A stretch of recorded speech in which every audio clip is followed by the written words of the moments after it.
মই বিশ্বাস কৰোঁ কংগ্ৰেছৰ সাংসদ বা আনসকলৰ নিৰাশাৰ বিপৰীতে আমি অসমখনক একেলগে লগ হৈ আমি আশাৰ সৰগ ভূমিলৈ ৰূপান্তৰ কৰিম আৰু মই বিশ্বাস কৰোঁ আমাৰ অসমৰ যুৱ প্ৰজন্মই অসমখনক আশা আকাংক্ষাৰ এক সপোন ভূমিলৈ ৰূপান্তৰ কৰিব আৰু যুৱ প্ৰজন্মৰ আশাক আমি এনেকৈয়ে আগবঢ়াই লৈ যাম আজি অসমৰ যুৱ প্ৰজন্মই নতুন অসমৰ সপোন দেখিছে কেইদিনমান আগত মাত্ৰ এডিআৰই পৰীক্ষা হৈ গৈছিলে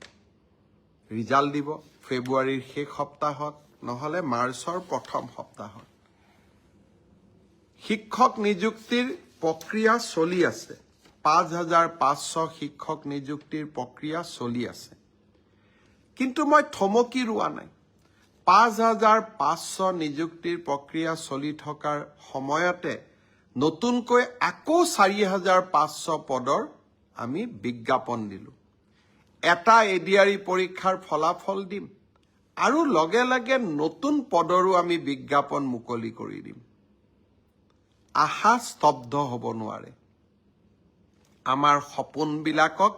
আমি পম খেদি থাকিম